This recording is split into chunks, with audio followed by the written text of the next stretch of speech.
आपको कैसा लग रहा है ये दुर्नीति? हाँ, इसको यहाँ से जाके खोल के देखते हैं कैसे तो कोई बहुत टफ आपने जो बात कही थी ना, हाँ सॉरी अगर हाँ बताओ एडवांस में तो चाहे हम बहुत ज्यादा आप लोगों को लगता होगा कि हम नहीं पढ़ पाते हैं, नहीं आपके लिए नहीं कर रही हूँ मैं, आप लेकिन जो जिनका सीखने को- संस्कृत बैकग्राउंड है उनके लिए कोई प्रॉब्लम नहीं है। पर फिलोसफी भी जो है उसमें आप इंडियन फिलोसफी पढ़ते हैं जो संस्कृत है, लेकिन जैसे ये अर्थशास्त्र है सपोज, कुछ प्रॉब्लम आ रही है क्या उसमें?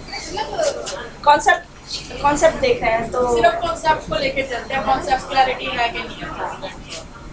मैम हम तो फिलोसफी ये हुए थे तो नहीं, कुछ जैसी चीजें हैं ना टेक्स्ट बेस्ड हो जाती है। अब जैसे जो नीति या टेक्स्ट नहीं पढ़ रहा है टेक्स्ट में हम लोग को, ऐसे अभी मैडम से चर्चा चल रही थी तो वो कह रही थी कि नाटक या कुछ इस तरह से पढ़ने की बात है, कुछ नाटक के पोर्शन लगाए जाए।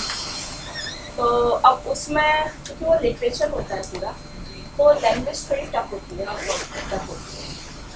और खाली उससे हम ये नहीं कह सकते कि एकदम बेसिक है। ये तो बहुत इजीली, जैसे हम महाभारत देख रहे हैं तो महाभारत तो इजी टेक्स्ट में आते हैं। जब क्लासिकल लैंग्वेज पर आ जाते हैं, क्लासिकल लिटरेचर पर आते हैं, तो क्लासिकल लिटरेचर थोड़ा टफ होता जाता है, लंबे लंबे समास भी आने लग जाते हैं। तो उसमें यदि कहानी ही हमने सुननी है देखनी है तो ट्रांसलेशन में मिल जाता है।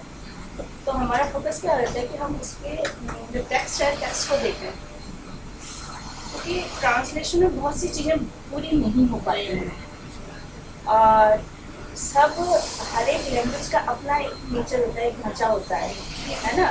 तो हम यदि ट्रांसलेशन से कुछ पढ़ते हैं तो वो चीज़ नहीं आ पाती है जो ओरिजिनल से। एग्जैक्टली मैं वही इसलिए यहाँ पे कॉन्सेप्ट्स तो है, लेकिन आप लोग जब पढ़ाते हैं ना तो आज कुछ दूसरे ही अर्थ निकल के आते हैं।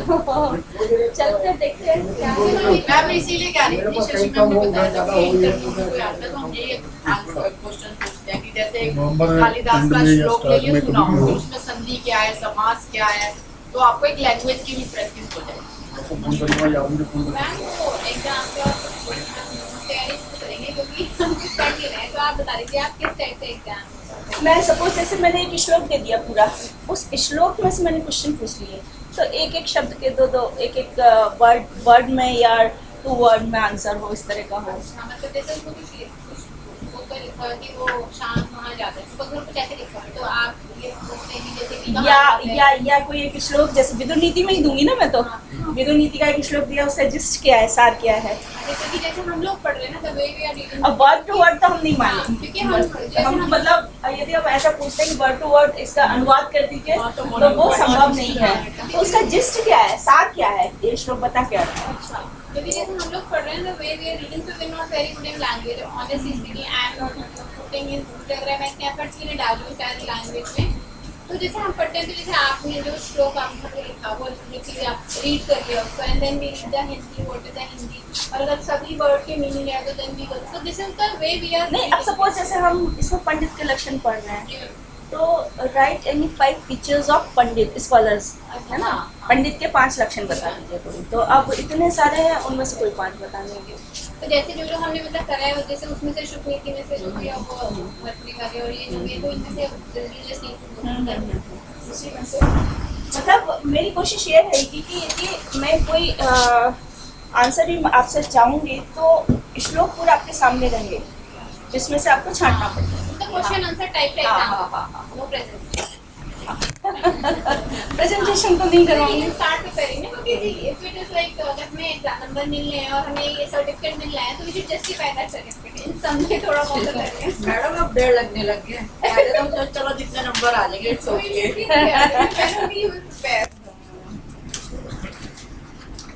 तो हम लोगों ने पढ़ लिया था 27 श्लोक। मैं सोच रही हूँ हमारे पास 1.5 महीना और रह जाएगा, है ना, लगभग सितंबर तक क्लास होगी और हमारा एक टेक्स्ट और बचा हुआ है शुक्र नीति का। शुक्र नीति मैम ये जो विदुर नीति है ये विदुर नीति है वाली है मैम, ये वाली बुक को ये है BS विष्ट, इंग्लिश ट्रांसलेशन है BS हाँ BS विष्ट विदुर नीति। और उसमें मैंने महाभारत से जो गीता प्रेस वाला है ना वो उसमें दिया हुआ है। तो 27 श्लोक हो गए थे। तो आप क्या कह रहे हो मैडम, शुक्र नीति बचाए तो आप शुक्र निधि बचाए तो एक आध इसको पढ़ के क्योंकि अब हमारा पूरा तो इसमें 8 अध्याय हैं और 8 अध्याय में मिला के मेरे ख्याल में 250-300 पद्य होंगे सब मिला के, तो इतना तो पॉसिबल नहीं है हम लोगों के लिए ना। तो थोड़ा थोड़ा हम पढ़ रहे हैं, जैसे नीति शतक के 108 श्लोक थे तो हमने 35 के करीब उसमें देख लिए थे, लगभग इतनी इसमें देख लिए हैं, तो थोड़ा हम उसमें शुक्र नीति भी देख लें ताकि टेस्ट मिल जाए हमको कि किसमें क्या क्या क्या क्या है। मैम आप जो एग्जाम में आपने जो करवाए हैं सॉफ्ट कॉपीज जो आपने भेजी थी उसी में आएगा नीति शतक का हाँ, नीति शतक का भी वैराग ये जो है इस पे तो मैं कंटिन्यूस में ले ही रही हूँ, कंटिन्यूस है। तो अगला श्लोक देखिए, ना प्राप्यम अभिवांछन्ति नष्टम निच्छन्ति शोचितुम आपत्सु च न मुह्यन्ति नराः पंडित बुद्धयः। नराः पंडित बुद्धयः, पंडित बुद्धयः नराः, पंडित बुद्धि वाले मनुष्य, पंडित बुद्धि है जिनकी ऐसे मनुष्य क्या क्या करते हैं क्या नहीं होते हैं, तो कहते हैं न अप्राप्यम अभिवांछन्ति, अभिवांछना इच्छा करना चाहना, अभिवांछन्ति अभिवांछति अभिवांछतः अभिवांछन्ति। तो चूंकि हमारा पंडित बुद्धयः ये प्लूरल है, बहुवचन है, इसलिए उसके साथ जो क्रिया आ रही है अभिवांछन्ति, जैसे नराः गच्छन्ति बालकाः पठन्ति, इसी तरह से पंडित बुद्धयः अभिवांछन्ति। ठीक है, अभी कौन सा वाला है? 28 27 तक हो गया था। अच्छा, पंडित बुद्धयः किम न अभिवांछन्ति। अब देखिए ऐसे मैं प्रश्न कर सकती हूँ, पंडित बुद्धयः किम न अभिवांछन्ति, श्लोक आपके सामने होगा, आपको उत्तर आपसे अभी होगा अप्राप्यम न अभिवांछन्ति। अप्राप्य, अप्राप्य का मतलब क्या हो जाता है, जो प्राप्त किए जाने योग्य ही नहीं है। ऐसा नहीं कि जो प्राप्त नहीं है, इसमें यत् प्रत्यय तो अप्राप्य माने जो प्राप्त किए जाने योग्य ही नहीं है। हर एक व्यक्ति की एक लिमिट होती है, उस लिमिट से ही वो अपनी परिश्रम करता है, उसके अनुसार ही वो फल प्राप्त करता है।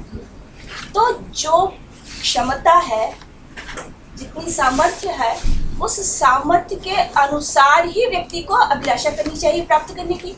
तो जो सामर्थ्य के बाहर है, यदि उसकी अभिलाषा करता है तो ऐसे व्यक्ति को क्या पंडित कहा जाएगा? देखिए, पंडित से मैं बार बार इस बात को बतला रही हूँ, पंडित का मतलब कोई जाति नहीं है, पंडित का मतलब कोई धर्म वाला व्यक्ति नहीं है।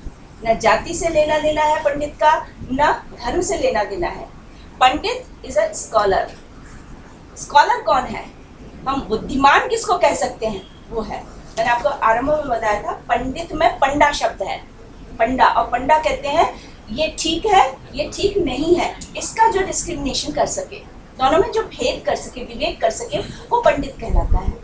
तो यहाँ पर पंडित बुद्धि यानी जो पंडित है, ऐसी समझ रखने वाला व्यक्ति, पंडित की समझ रखने वाला व्यक्ति अप्राप्यम न अभिवांछन्ति, जो अप्राप्य है, जो प्राप्त किए जाने योग्य है ही नहीं, उसकी अभिलाषा नहीं करते हैं। यानी जो प्राप्य है उसी की अभिलाषा करते हैं।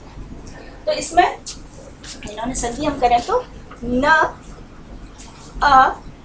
अप्राप्यम, ये है। अब ये छोटी सी संधि है, इसको हम दीर्घ संधि कह देते हैं, क्योंकि इसमें भी आ है और ये भी आ है, तो मिलकर हो गया ना प्राप्यम, ये ना प्राप्यम। मैम ये वाली जो आपने जो इसमें भेजा हुआ है, जो व्हाट्सएप किया है, हम इसमें ना जैसे इन्होंने सिर्फ मीनिंग दे रखे हैं, कुछ कुछ जैसे हमारे पास कोई जो विदुर नीति है उसके अंदर हर एक वर्ड का मतलब अलग अलग से बहुत अच्छी बात है, वो तो आपके लिए और आसान है। मतलब इसकी कोई ऐसी वाली बुक नहीं है जिसमें हर एक वर्ड का अलग अलग हो, so that we can understand things much better in a better way. आपके में होगा शायद नहीं, कि केवल अनुवाद है? अनुवाद है। मैं मेरे पास घर पे रखी हुई, मैं आपको बता दूंगी उसका, है ना, राइटर। तो न अप्राप्यम अभिवांछन्ति, और यदि मैं आपको अभी बता दूंगी, आप क्लास में थोड़ी आओगे, आपके पास तो वर्ड टू वर्ड मिल जाएगा। लाइब्रेरीज भरी हुई है, फिर तो गुरु की जरूरत नहीं है। गुरु की जरूरत ही नहीं है। नहीं, नीचे तो कोई कोई replace बात नहीं कर सकता। तो न अप्राप्यम अभिवांछन्ति। देखिए दो तरह के क्वेश्चन मैं इसमें से आपसे बना सकती हूँ। जैसे हमारा पहली पंक्ति है ना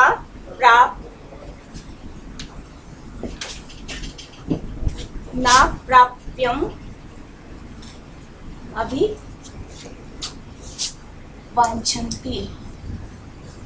ठीक है। इसमें हमारे पास ये तो क्रिया है अभिवांछन्ति।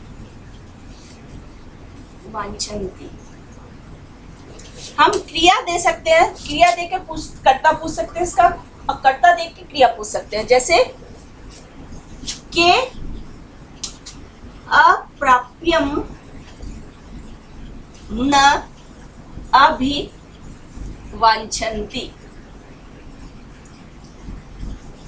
के माने कौन है? जो अप्राप्य की अभिलाषा नहीं करते हैं। अप्राप्य की तो जो पंडित बुद्ध है। तो श्लोक आपके सामने रहेगा। मैं ऐसा कोई भी आपसे नहीं पूछूंगी जो सामने ना हो। क्यों? मैं नहीं अपेक्षा नहीं करती कि आपको सारे श्लोक याद हो, है ना। हमें नहीं याद है, आपको भी। मैं भी इसको पहली बार ही पढ़ रही हूँ, विदुर नीति को उससे पहले नहीं पढ़ा मैंने। तो न अप्राप्यम अभिवांछन्ति मैंने श्लोक आपके ये मैंने पंक्ति दे दिया और पूरा श्लोक दे दिया। तो यहाँ पर के अप्राप्यम न अभिवांछन्ति, तो आपको कर्ता खोजना है। तो पंडित बुद्धयः, तो के की जगह के तो कृष्ण के लिए आता है ना, तो इसको हटा दिया। इसकी जगह आप क्या रख देंगे? पंडित बुद्धयः। पंडित बुद्धया अप्राप्यम न अभिवांछन्ति। इसके अलावा इस श्लोक की हिंदी, हाँ, श्लोक का अर्थ हो सकता है। अर्थ से मेरा मतलब सार के रूप में, क्योंकि अक्षरशः अनुवाद मुझे लगता है कि शायद नाइंसाफी होगी इस लेवल पर आप लोगों से अक्षरशः अनुवाद करवाया जाए। तो पंडित, अच्छा दूसरा क्या हो सकता है कि पंडित बुद्धयः किम न अभिवांछन्ति। बस ठीक है, तो अप्राप्यम। तो पंडित बुद्धयः के की जगह हमने कहा किम, ये मिसिंग, ये उत्तर में आ जाएगा हमारा। किम न अभिवांछन्ति, क्या नहीं चाहते हैं, किसको नहीं, किसकी अभिलाषा नहीं करते हैं पंडित बुद्धि वाले? तो जो अप्राप्य है, जो प्राप्त नहीं किया जा सकता। कालिदास कहता है मैं बहुत छोटा सा हूँ, नाटा सा हूँ, और मैं बहुत ऐसे फल को लपकने की कोशिश कर रहा हूँ जो मेरे हाथ में आ ही नहीं रहा है। वो ये उसकी विनम्रता है। जब वो रघुवंश का वर्णन करने जा रहा है, तो रघुवंश का वर्णन करते हुए कह रहा है कि मैं अपनी छोटी सी बुद्धि से इस विशाल रघुवंश का वर्णन करने चल रहा हूँ। ये ऐसा ही है जो सिर्फ वामन यानी नाटा व्यक्ति बहुत ऊपर लगे हुए फल को प्राप्त करने की कोशिश करता है, तो उसका प्रयास निरर्थक हो जाता है। तो वहाँ कालिदास की विनम्रता निकल के आ रही कि भाई इतना ज्ञानी है, पंडित है, सब कुछ है, लेकिन फिर भी अपने को वामन के समान मान रहा है। तो बात वही है, प्रांशु लभ्य फले लोभात उद्बाहुरिव वामनः। जैसे छोटा सा व्यक्ति अपने हाथों को उठा के ऊपर उठा के बहुत ऊंचे लगे हुए फल को प्राप्त करना चाहे, तो उसकी चेष्टा क्या होती है? अप्राप्य को प्राप्त करना। तो व्यक्ति की लिमिट में जो है, सीमा में जो है, और जो उसके लिए प्राप्तव्य है, वो उसी के लिए प्रयास करे, अन्यथा उसका प्रयास निरर्थक चला जाए। तो प्राप्ति की ही अभिलाषा की जानी चाहिए। ये न अप्राप्यम अभिवांछन्ति, नष्टम नेच्छन्ति शोचितुम। और जो नष्ट हो चुका है, जिसका नाश हो गया है, नेच्छन्ति शोचितुम। इसमें नेच्छन्ति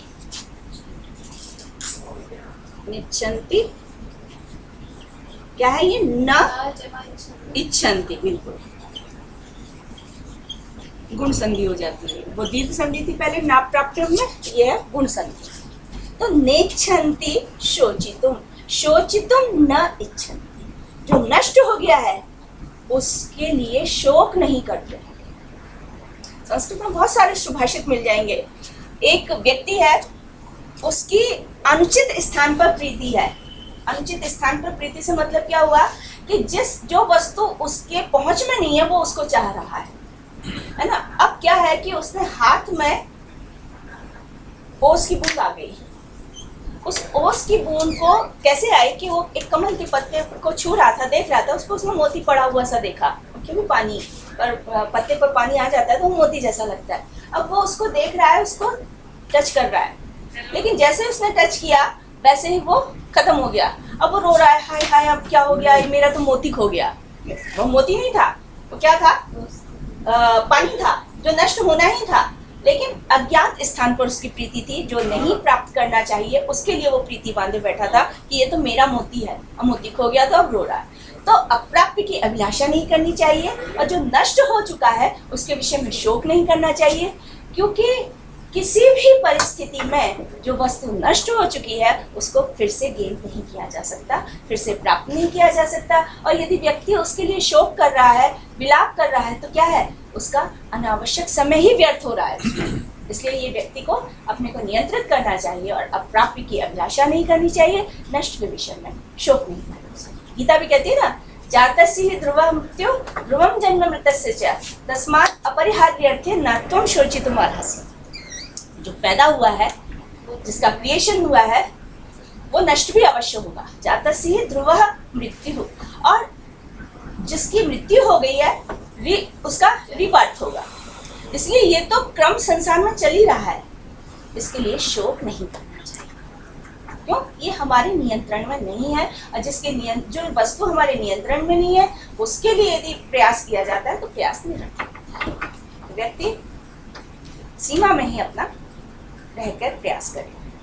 आपत्सु च न मुह्यन्ते, आपत्सु आपत्ति और आपत्सु विपत्ति में, आपत्ति में आफत आ जाए कोई, देखिए आफत संस्कृत का शब्द नहीं है, आफत कहते हैं ना, उर्दू का हो गया, लेकिन उसका उद्गम देखिए कहीं ना कहीं संस्कृत से मिल रहा है। हम कह रहे हैं आपत, वो आफत, आफत विपत्ति, आपत्सु विपत्ति में, विपत्ति में न च मुह्यन्ति, मोह नहीं करते हैं। मोह से मतलब भयभीत नहीं होते हैं। यहाँ पर आपत्सु, आपत्ति जिनको मूढ़ नहीं बनाती है, किंकर्तव्य विमूढ़ नहीं करती है। किंकर्तव्य विमूढ़ता क्या होती है? अब मैं क्या करूं, अब मैं क्या करूं। किंकर्तव्य शब्द देखिए कितना सुंदर है, सुना तो आप सभी ने होगा।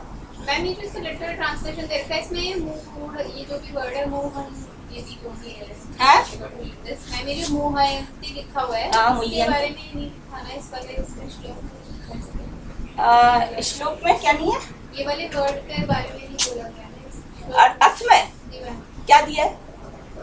कोई भी वस्तु के विषय में शोक करना नहीं। हाँ, ये जो मोह शब्द दिया है ना इन्होंने, वो तो शोचितुम, वो तो पहले आ गया नेष्टम, निच्छन्ति शोचितुम, फिर आगे आपत्सु च न मुह्यन्ति, इसका पंडित बुद्धि है। हाँ, तो इन्होंने जो इसकी वो ट्रांसलेशन दिया है, पंडितों की सी बुद्धि रखने वाले मनुष्य दुर्लभ वस्तु की कामना नहीं करते। तो पहले वाले में आ गया, हाँ, पहले वाले अप्राप्य वाला हो खोई गया। हुई वस्तु के विषय में शोक करना नहीं चाहते, ये वाला हो गया। ना चिंती शोचितुम वाला हो गया। और विपत्ति में पड़कर घबराते नहीं। हाँ, ये जो घबराते नहीं है वो इस मोह धातु, ये मोह करना या मुह्यन्ति जो आया है ना, ये मुह, अब इसी से बहुत सारे शब्द बनते हैं, होता है मुग्ध, है ना।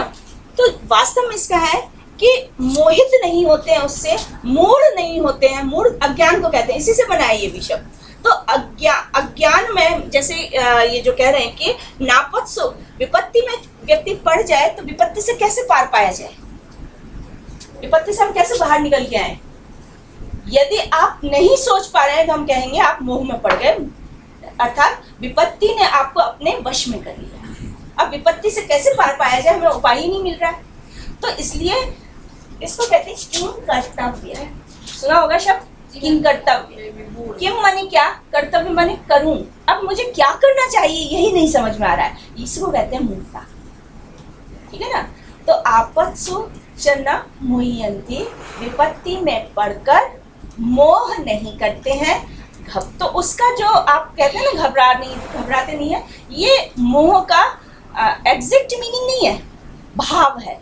इसको हम कहेंगे, उसका जस्ट निकाल के लाए भाई, मोह में विपत्ति में पड़कर मोह नहीं करते हैं। मोह नहीं करते यानी बुद्धि उनकी मूढ़ नहीं होती है, विवेक होता नहीं है, यानी विवेक पर नियंत्रण रहता है, यानी मुझे क्या करना चाहिए ये सोच के वो विपत्ति से बाहर आ सकते हैं। विपत्ति में पड़कर व्यक्ति यदि हैरस हो गया तो फिर वो बाहर नहीं आ सकता उस विपत्ति से। इसलिए उसमें भी वो अपने विवेक पर नियंत्रण रखते हैं, जो पंडित बुद्धि वाले होते हैं। इसलिए कहा आपद सूचन मुहि।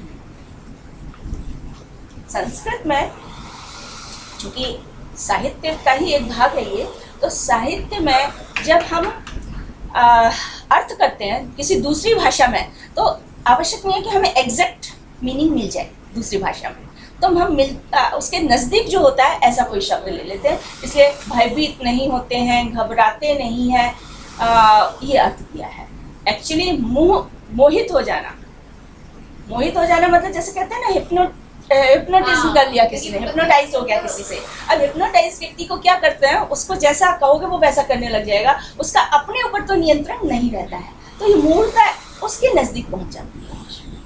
विपत्ति उसको इतना कंट्रोल कर लेती है कि विपत्ति से वो बाहर आ ही नहीं पाता है। नराह पंडित बुद्धया, ऐसे पंडित बुद्धि मनुष्य होती है, ठीक है ना। तो नराह पंडित बुद्धया ये विशेषण हो गया, नराह ये उसका कर्ता हो गया। और नराह पंडित बुद्धया नराह अप्राप्यम न अभिवांछन्ति नष्टम नेच्छन्ति शोचितुम आपत्सु च न मुह्यन्ति। अब जैसे आपत्सु च न मुह्यन्ति, अब मैं प्रश्न करूं कि पंडित बुद्धया नराह कुत्र न मुह्यन्ति, कुत्र न मुह्यन्ति, तो कुत्र सप्तमी है, तो इसलिए हमें ऐसा शब्द ही लेके आना पड़ेगा जिसमें सप्तमी लगी हुई है, वो है आपत्सु। उसका अर्थ आप नेष्टम नेच्छन्ति ऐसा नहीं कर सकते, है ना। मुह्यन्ति आप देख भी रहे हैं कि आपत्सु के साथ जुड़ा हुआ है, तो इसलिए आपको उसको अर्थ को लेने में कोई समस्या नहीं आनी चाहिए। नहीं तो यहाँ वैसे पिछले हम चारों जने इकट्ठे ही बैठे। अच्छा हाँ, नहीं यार वो लास्ट थॉट है, तो मैंने कंसीडर किया हुआ है। क्या हुआ? सर कुछ वो है सॉल्यूशन निकालना है एग्जाम का। अच्छा। हम यहाँ पे इकट्ठे ही बैठे। आपको कोई समस्या नहीं आएगी। नहीं मैं तो प्रीति के साथ बैठी होती, अभी पीएचडी भी है। कि तो 100% थे पिछली बार। तो होंगी वो, और क्या। निश्चित्य यह प्रक्रमते, निश्चित्य यह प्रक्रमते नान्तर वसति कर्मणः अवन्ध्य कालो वश्यात्मा सवै पंडित उच्यते। ये पंडित के लक्षण चल रहे हैं। इसके बाद मूर्ख के, इसके पैरेलल मतलब पंडित से अपोजिट जो होगा वो मूर्ख होगा। पंडित जो मूर्ख नहीं है ऐसा व्यक्ति, तो वो पढ़कर फिर हम इसको यहाँ पर विराम देंगे। निश्चित यह प्रक्रमते, प्रक्रम उपक्रम, स्टार्टिंग, कोई कार्य आरंभ करना। प्रक्रमते का मतलब क्या हुआ? कार्य का आरंभ करना। तो यह प्रक्रमते जो प्रक्रम करता है, कार्य को आरंभ करता है, कैसे? निश्चित्य, सोच समझकर। पहले विचारता है, उसके बाद सोच समझकर व्यक्ति अपना कार्य शुरू करता है। मूढ़ व्यक्ति कैसे होते हैं? पहले घुस गए, फिर बाद में देखेंगे आमना सामना विपत्तियों का होगा, करते रहेंगे। तो इसमें पंडित बुद्धि जो है निश्चित्य, निश्चय करके, निश्चय करके पहले से भविष्य में क्या होने वाला है उसका विचार कर लेता है। दूर, इसी को कह देते हैं दूरदृष्टि। तो निश्चित्य प्रक्रमते, हानि लाभ इत्यादि का विचार विमर्श करके ही वो कार्य को करता है। तो निश्चित्य यह प्रक्रमते नान्तर वसति कर्मणः, कर्मणः काम के, अंतः बीच में, न वसति, न वसति। अब देखिए बस धातु हम रहने के अर्थ में लेते हैं, वसति वह रहता है, न वसति वह नहीं रहता है।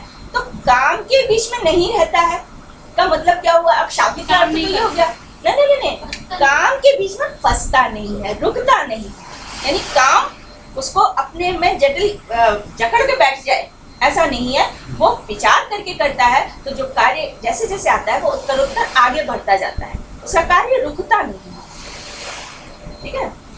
तो नान्तर वसति कर्मणा, कार्य के बीच में रुकता नहीं है, निरंतर अनवरत गति से, कहते हैं ना slow but steady win the race. वो काम आगे उसका जारी रहना चाहिए, भले ही धीरे धीरे चल रहा है कोई बात नहीं, लेकिन रुकना नहीं चाहिए। तो व्यक्ति अपनी सफलता की मंजिल को प्राप्त कर लेता है।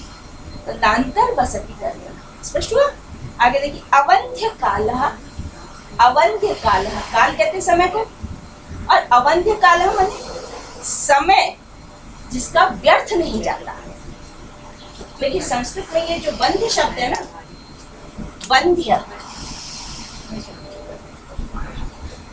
इसी से ही बंधन शब्द बना है ना। बंधन क्या होता है? बांध लेना, किसी को रोक लेना। बांध बनाते हैं, क्या करते हैं? पानी को रोक लेते हैं। तो इसका प्रयोग कई अलग अलग अर्थों में होता है। आपने बंध्या शब्द सुना होगा, गाय बंध्या है, यानी गाय के जो है वो बच्चे नहीं होते हैं, ऐसा। तो गाय बंध्या है, तो बंध्या यानी उसी का हिंदी में जो अपभ्रंश हुआ है वो होता है बांझ, बांझ होना, ठीक है। बांझ का मतलब रुक जाना, कुछ चीज रुक गई है, उसको हम कह रहे हैं बंधन, बंध। तो अब काल को जिसने, काल क्या है? ऐसा नहीं कि काल रुक गया हो उसके लिए, काल उसके लिए सार्थक है, उसके लिए फल देने वाला है, बंधा हुआ नहीं है ना। तो इससे जो सीधा सीधा इसका अर्थ निकल के आता है कि उसका सार्थक समय है, जो काम करता है जिस समय करता है उस समय उसके फलोन्मुखी होता है, वो उसको फल उसका अवश्य होता है। कार्य जिस समय करता है तो उसका फल भी उसको प्राप्त होता है, यानी व्यर्थ समय नहीं गंवाता है, ठीक है ना। बैठा हुआ है व्यक्ति, निरर्थक बैठा हुआ है, तो काल क्या है? काल उसका निरर्थक जा रहा है, समय निरर्थक जा रहा है। तो जो निरर्थक समय व्यर्थ अपना नहीं गंवाता है उसको कहते हैं अवंध्य काल, यानी काम जिस समय शुरू किया गया है उसके अनुसार उसको फल की प्राप्ति भी होगी, ठीक है। तो अवंध्य कालः वश्यात्मा, वश्यात्मा जिसने स्वयं को कंट्रोल किया हुआ है, सेल्फ कंट्रोल्ड। वश्यात्मा जिसने अपनी आत्मा को वशीभूत किया हुआ है, यानी जिसने अपने पर नियंत्रण किया हुआ है। हम प्राय क्या करते हैं? दूसरे को नियंत्रित करने की कोशिश करते हैं, ये करो, ये मत करो, ऐसा करो, लेकिन पहले स्वयं नियंत्रण होना चाहिए, तब कहीं जाकर हम अपने आचरण से दूसरे को नियंत्रित कर सकते हैं। आपने वो कहानी सुनी होगी ना, एक माँ थी, अपने बच्चे से बड़ी दुखी थी इस बात के लिए कि उसने बच्चे को बहुत समझाया, लेकिन बच्चा मीठा खाना ही नहीं छोड़ता था, मीठा खाता रहता था और जरूरत से ज़्यादा खाता था कि बीमार रहता था। तो कैसे इसका मीठा खाना छुड़ाए? तो वो एक साधु के पास गई। साधु के पास जाकर उसने अपनी समस्या बताई। साधु ने कहा ऐसा है, तुम अगले हफ्ते आना, तब मैं तुम्हें ले आऊँगा। अब वो एक हफ्ता बाद गई तो साधु ने उसके कान में धीरे से कहा कि बेटा ये खाते नहीं है, ये बड़ी हानिकारक चीज़ है, थोड़ा थोड़ा तो खा सकते हो लेकिन ज़्यादा नहीं खाओ। बच्चे बोले ठीक है, कह रहे थे, और उसने उस दिन से नियंत्रण कर दिया, खाना कम कर दिया। माता को बड़ा आश्चर्य हुआ, बोले इस काम के लिए आपने 7 दिन बाद बुलाया? ये तो आप पहले ही कह सकते थे। बोले मेरी बात का उस पर प्रभाव नहीं पड़ता, क्योंकि मैंने स्वयं को नियंत्रित नहीं किया हुआ था, मैं खुद मीठा खाता था। तो 1 सप्ताह में मैंने खुद को नियंत्रित किया, इसलिए मैं वश्यात्मा हुआ, तब मैंने दूसरे को नियंत्रित किया। तो वश्यात्मा, सेल्फ कंट्रोल होना भी बहुत आवश्यक होता है। ऐसा यदि व्यक्ति है तो उसको पंडित कहा जा सकता है, ठीक है। साथ में मैम क्या कहेंगे, पंडित वो है जो पहले से निश्चय करके काम को, निश्चित यह प्रक्रमते, विचार करके जो काम प्रारंभ करता है। नान्तर वसति कर्मणः, कर्म के बीच में रुकता नहीं है, कार्य के बीच में रुकता नहीं है, अर्थात निरंतर कर्मशील रहता है। इसका ये भी अर्थ हो सकता है क्या कि कर्म और कर्म फल के बीच नहीं रहता, ऐसा बात? भाई अब मैं ये कह रही कि वो काम के बीच में रुकता नहीं है, तो काम की पूर्णता कब होगी? फल मिलेगा। तो स्वाभाविक है कि काम कब तक उसका जारी रहता है? जब तक फलोन्मुखी नहीं होता है। तो इसलिए आप जो ये कह रहे हो कि भाई काम और फल के बीच में रुकता नहीं है, वही अर्थ निकलेगा, ठीक है ना, बिल्कुल सही है। अवंध्य कालः, अर्थात जिसका समय निरर्थक कामों में नहीं जाता है। वश्यात्मा, जो जिसने अपने को नियंत्रित किया हुआ है, स वै पंडित उच्यते, ऐसे व्यक्ति को पंडित कहा जाता है।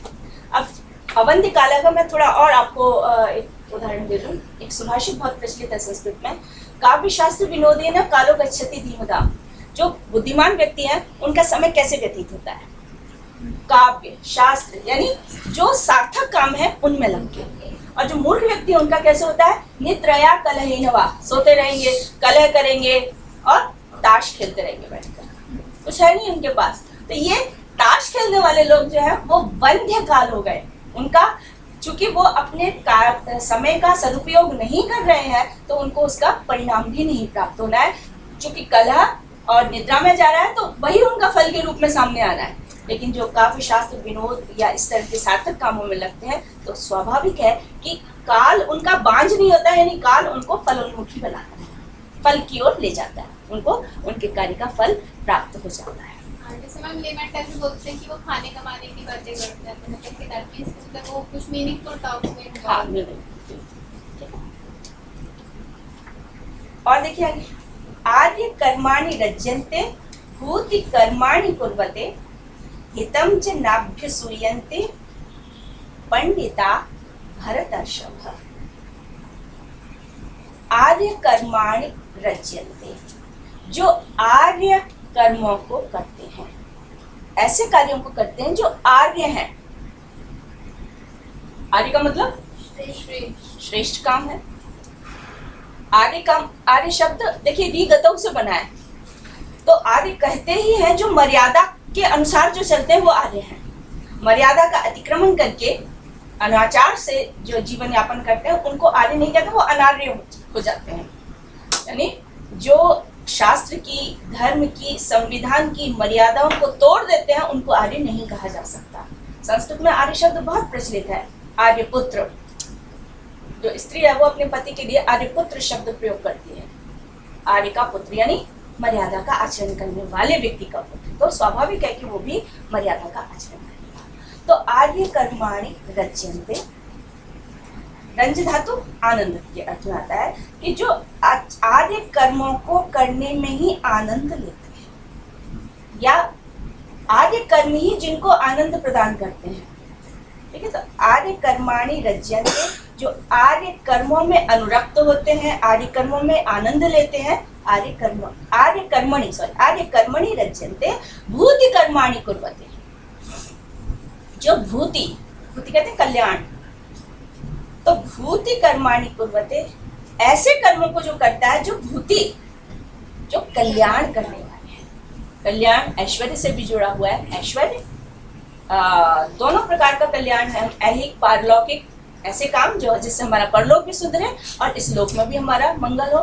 तो भूति कर्माणि कुर्वते, जो भूति बने कल्याण कारक कर्मों को ही करते हैं। दूसरी प्रकारांतर से हम कहें तो व्यक्ति ऐसे काम करे जिससे दूसरों की भलाई, दूसरों की भलाई, सभी की भलाई को करने वाला ऐसा व्यक्ति। हितं च नाभ्यसूयन्ते, जो हित, जो प्रिय है, जो व्यक्ति का हित करने वाला है, लाभ पहुंचाने वाला है, उससे जो नाभ्यसूयन्ते, असूया नहीं करते हैं।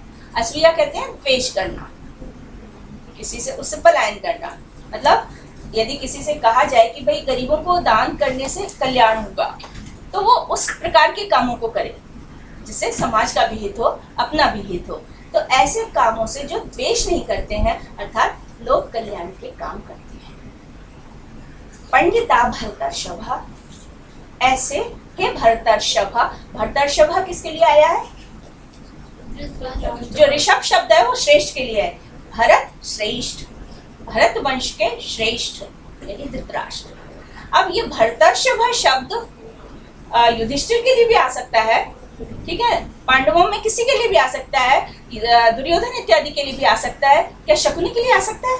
नहीं, वो दूसरे वंश का था, लेकिन ये एक ही वंश के हैं। तो भरतवंशी, हे श्रेष्ठ भरतवंशी, जो पंडित होते हैं वो आर्य कर्मों में अनुराग रखते हैं, प्रेम करते हैं। भूति कर्माणि कुर्वते, जो कल्याण कारक कर्म है, भूति ऐश्वर्य इत्यादि देने वाले हैं, ऐसे कर्मों को करते हैं। हितं च नाभ्यसूयन्ते, हित से अपने द्वेष नहीं करते हैं। पंडिता, ऐसे व्यक्ति पंडित कहलाने के लोग होते हैं। कहने का तात्पर्य हुआ कि जो मर्यादा के अनुसार चलते हैं, मर्यादा का पालन करते हैं। क्योंकि ये मान के चला जाता है महाजनों येन गतः सपन्था, रास्ता कौन सा अपनाएं जिसमें हमारे पूर्वज गए हैं, महान व्यक्ति गए हैं। उन्होंने एक लीक बना दी है, एक परंपरा बना दी, कहते हैं ना, एक पगडंडी बना दी है पद्धति किसे कहते हैं? एक पगडंडी, उसी पर चलना। एक व्यक्ति लगातार उसी पर जाए, हर व्यक्ति उसी पर जाए तो घास के ऊपर भी एक रास्ता सा बन जाता है, वो पद्धति पगडंडी कहलाता है। तो वहाँ हमारे वंश के या हमारे देश के जो महान व्यक्ति हैं, उन्होंने एक जो आचरण का आदर्श बना दिया है, पैमाना बना दिया है, जो उसका पालन करते हैं। इस तरह के व्यक्ति श्रेष्ठ आचार विचार व्यवहार वाले व्यक्ति पंडित कहलाते हैं। आर्या शब्द भी होता है? आर्या होता है, उसका क्या अर्थ होता है? उसका अपोजिट हो जाएगा। अपोजिट से मेरा मतलब उसकी स्त्रीलिंग का प्रयोग हो जाएगा, आर्या। जैसे पुरुष यदि आर्य है तो स्त्री आर्या, आर्या, आर्य श्रेष्ठ जो होता है। आर्या श्रेष्ठ। स्वाभाविक है कि जैसे आप नाटक वगैरह पढ़ते हैं तो नाटक में जैसे सूत्रधार है, सूत्रधार को नटी, उसकी जो पत्नी होती है वो आर्यपुत्र या आर्य कहती है, और वो स्वयं नटी को आर्या, आर्य, इससे संबोधन में वो आर्य बन जाता है, आर्य, ऐसा प्रयोग है। और प्रोग्राम उसमें क्या कहते हैं, महाभारत में आर्य पुत्र हाँ, कहते हैं, जानकारी। मैम जो आर्य है वो विवाहित महिला को ही बोलते हैं या अविवाहित को भी बोलते हैं आर्य? संस्कृत में आर्या और आर्य विवाहित के लिए ही प्रयुक्त होते हैं, नाटकों में विशेष रूप से। बाकी तो फिर लोक व्यवहार में तो सामान्य अर्थ में आ जाता है। लेकिन जैसे हम कहते हैं ना, हम भाषा सीख रहे हैं, किससे सीख रहे हैं? नाटकों से सीख रहे हैं। अब नाटकों में किस तरह की भाषा निश्चित है कि कौन सा व्यक्ति किस व्यक्ति को कैसे संभाषण दे, कैसे संबोधन दे, उसके नियम बना रखे हैं। हमें अपने से बड़ों को क्या कह के संबोधन देना चाहिए, अपने से छोटों को क्या कह के संबोधन देना चाहिए, सेवक राजा रानी इत्यादि को क्या संबोधन दे, वो उनको किस प्रकार के संबोधन दें, कौन व्यक्ति है, किसका अधिकार है जो केवल नाम से एक दूसरे को संबोधित कर सके, इसके नियम बने। मैम एक मेरी फ्रेंड है, फ्रेंड नहीं बोलना चाहिए, अभी अभी बनी है ऑस्ट्रेलिया में, उनका संस्कृत लैंग्वेज को लेकर स्कूल है। वो हमेशा ऑस्ट्रेलिया में? जी जी, आपकी स्टूडेंट रही होगी ज्योति, हाँ। ज्योति राज। तो वो ऑस्ट्रेलिया चली गई है? नहीं, वो 1 महीना रह के आई है वहाँ। अच्छा अच्छा अच्छा अच्छा। तो वो मुझे लिखती है पूजा आर्या, तो गलत है, मैं आपको कुछ लिखूं क्या? नहीं नहीं, आजकल ये प्रचलन में आ गया है। जब से हाँ, आर्य समाज वालों को भी आप देखिए तो हर एक को आर्या आर्या और आर्या हाँ, लिखती हूँ। करुणा आर्या, कोई मर्यादा बात विभाग करेंगे में। सबसे पहले संबोधन में लिखा होगा पूजा आर्य। तो वो थोड़ा आर्य समाज का प्रभाव, गलत तो नहीं नहीं है? नहीं गलत नहीं। आर्य समाज के प्रभाव से पुरुष के लिए आर्य और स्त्री के लिए आर्या आर्य। का प्रयोग है। ये सामाजिक परिवर्तन से है, क्योंकि दयानंद जी ने बहुत से ऐसे क्रांतिकारी विचार स्थापित किए जो वैदिक परंपरा में लुप्त होने लगे थे। तो इसलिए उन्होंने आर्य समाज का मतलब उसमें उन्होंने स्त्री को भी प्रवेश दिलाया, पुरुष को भी प्रवेश दिलाया। उस समय यज्ञोपवीत वगैरह कुछ पर्टिकुलर जातियों का ही होता था। उन्होंने कहा जो भी आर्य समाज में आएगा उन सबका यज्ञोपवीत होगा। चोटी उस समय रखने की एक आदर्श प्रथा थी, तो उसको गौरव समझा जाता था कुछ जातियों में। उन्होंने कहा नहीं, जो भी आर्य समाजी होगा वो चोटी रख सकता है, भले ही किसी भी जाति का हो। तो कुछ क्रांतिकारी विचार है उनमें, आर्य और आर्या का प्रचलन तब से ज्यादा बढ़ा समाज में। प्राचीन संस्कृत में नाटकों में हर एक किसी के लिए आर्य और आर्या शब्द नहीं आता है। विवाहित स्त्री पुरुष एक दूसरे को आर्य और आर्या से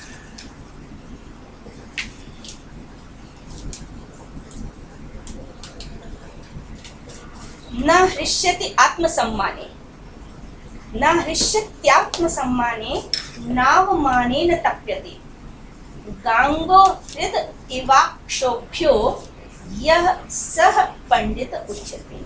यह मन जो इन गुणों वाला है, जो गिनाती है 3 चरणों, स पंडित उच्यते, उसे पंडित कहते हैं। वह पंडित कहा गया है, उसे पंडित कहते हैं। किसको? तो यह के लिए उन्होंने कहा है न हृष्यति आत्मसम्मान। 130 में और आ रही है, न हृष्यति, छोटी हो जाएगी,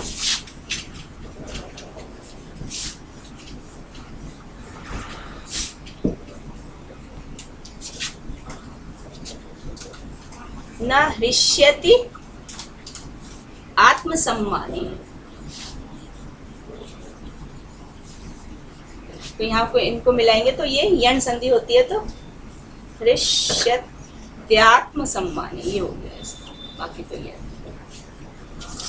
न हृष्यत्यात्म सम्माने, आत्मसम्मान स्वाभिमान, अपने सम्मान, कोई आपका यदि सम्मान करता है, आत्मा यानी स्वयं का सम्मान किए जाने पर, सप्तमी विभक्ति है ना, आत्मसम्माने, न हृष्यति, प्रसन्न नहीं होता। किसी को बुला के वेलकम किया जा रहा है तो व्यक्ति गदगद हुआ जा रहा है कि मैं तो बहुत ऊंचा हूँ, लोग मुझे बुलाते हैं, नहीं बुलाते हैं तो दुखी होने लगता है। तो आत्मसम्माने न हृष्यति, उसको कोई न हर्ष हो न विषाद हो, कहना ये चाह रहे हैं। तो आत्मसम्मान में जो हर्षित नहीं होता, आत्मसम्मान करने पर विषाद में तो कोई नहीं पड़ता। यदि हम बुला के कोई मेरा सम्मान कर रहा है तो हमें दुख थोड़ी होगा। हाँ, हो सकता है कि हमें घमंड हो जाए कि हम कितने बड़े विद्वान हो गए, लोग हमें बुलाते हैं, ऐसा नहीं। तो आत्मसम्माने यह न हृष्यति, आत्मा स्वयं का सम्मान किए जाने पर व्यक्ति हर्षित नहीं होता। यहाँ पर हर्षित होते से जो अभिप्राय है केवल शाब्दिक अर्थ नहीं है कि केवल प्रसन्न हो जाना, मतलब अपने को बहुत अधिक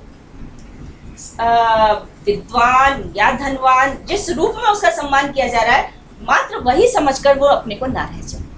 ये तो न हृष्यति आत्मसम्माने न अवमाने न तप्यते, और ना ही अपमान किए जाने पर ताप हो। ताप माने संताप, दुख हो। न अवमानेन तप्यते, यह माने जो अवमान यानी अपमान, इंसल्ट, अपमान किए जाने पर जो संताप में नहीं पड़ता या दुखी नहीं होता। तो इसका मतलब क्या हुआ कि प्रायः किसी ने इंसल्ट कर दी, अपमान कर दिया तो व्यक्ति को टेंशन हो जाता है, दुख होने लगता है कि बताओ उसकी ये मजाल, उसने मेरे से ऐसा कहा। तो ना तो वो बहुत सम्मान किए जाने पर हर्ष में पड़े और ना ही अपमान किए जाने पर दुख में पड़े। क्या मतलब हुआ? समभाव रहे। गीता भी कहती है ना, मानापमान शीतोष्ण सुख दुखेषु समः संग विवर्जिता तुल्य निंदा स्तुतिर्मौनी संतुष्टः येन। कैसा भगवत भक्त प्रिय है जो मान अपमान में समान रहे। एक बहुत सुंदर पद्य आता है जिस शांत रस के उदाहरण में, अहौवा हारेवा कुसुम सैनेवा दृश्यदिवा।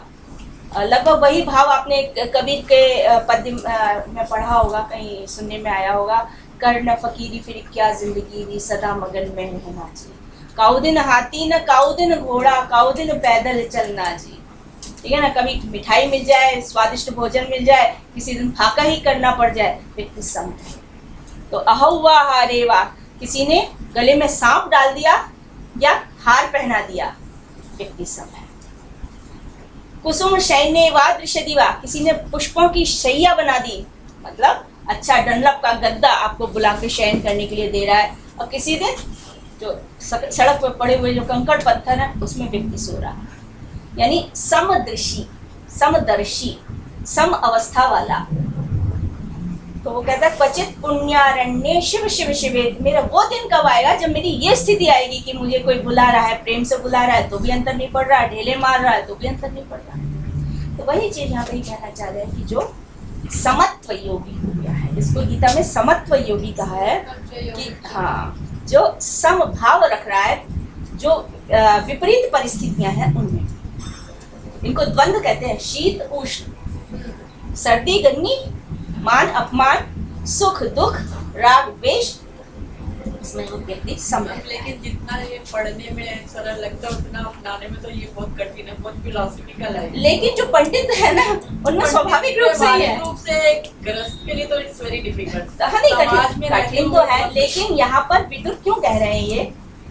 क्योंकि वो ये बतलाना चाह रहे हैं कि आप जिनका विरोध कर रहे हो वो इस प्रकार के हैं। युधिष्ठिर इत्यादि की अवस्था ये है, और इसके विपरीत जो मूर्ख व्यक्तियों के अभी लक्षण बतलाए जाएंगे वो सारे लक्षण दुर्योधन और उनकी पार्टी में है, लेकिन फिर भी आप विचार नहीं कर रहे हो। मैडम अगर इसमें थोड़ा सा डिस्कशन कर रहे हैं, आप एक अच्छा व्यक्ति बिना मेरे को लगता है भोजन के बिना रह सकता है, लेकिन आत्मसम्मान के बिना, उसके आत्मसम्मान को देखिए तो हो गया। यहाँ पर जब इस प्रकार की बात आते हैं ना, तो आत्मसम्मान सेल्फ रेस्पेक्ट के बिना कुछ नहीं है। मुझे नहीं, सेल्फ रेस्पेक्ट है, लेकिन सेल्फ रेस्पेक्ट ही सब कुछ मान ले लाइफ में, तो आपको हमेशा रिस्पेक्ट नहीं मिलना है, क्योंकि आपके हाथ में नहीं है, आपके हाथ में नहीं है ये।